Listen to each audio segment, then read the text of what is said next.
জুলাই গণহত্যায় মানবতা বিরোধী অপরাধের মামলায় শেখ হাসিনার বিরুদ্ধে প্রথম সাক্ষ্য গ্রহণ শুরু হয়েছে।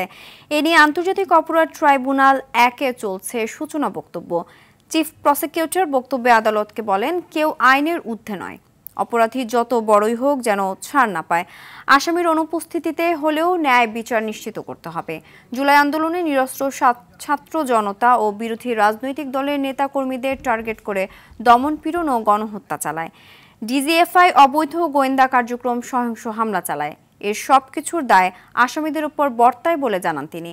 শেখ হাসিনা ছাড়াও এ মামলায় আসামি সাবেক স্বরাষ্ট্রমন্ত্রী আসাদুজ্জামান খান কামাল ও সাবেক আইজিপি চৌধুরী আব্দুল্লাহ মামুন। এর আগে সকালে এ মামলায় একমাত্র গ্রেফতার আসামি সাবেক আইজিপি মামুনকে প্রধান রাজসাক্ষী হিসেবে ট্রাইব্যুনালে হাজির করা হয়। মৌলিক মানবাধিকার সুরক্ষার প্রতি আমাদের সম্মিলিত অঙ্গীকার রক্ষার এক দৃপ্ত পদক্ষেপ। আজ এই আদালত বসেছে সাবেক স্বৈরশাসক শেখ হাসিনার শাসনামলে সংগঠিত সবচেয়ে ভয়াবহ অপরাধগুলোর বিচার করতে। কোনো ব্যক্তি যত উঁচু পদে আসীন হন না কেন, কিংবা তার ছায়া যতই দীর্ঘ হোক না কেন, সে আইনের ঊর্ধ্বে নয়। আজ আমরা এই ট্রাইব্যুনালের কাছে নিবেদন করছি যেন দোষীদের সঠিক জবাবদিহিতা নিশ্চিত করা হয় এবং বিচার ব্যবস্থার প্রতি জনগণের আস্থা পুনরুদ্ধার করা হয় এবং গোটা বিশ্বকে এই বার্তা দেওয়া হয় যে অপরাধীরা যত বড়ই হোক তার জন্য বিন্দুমাত্র ছাড় থাকবে না।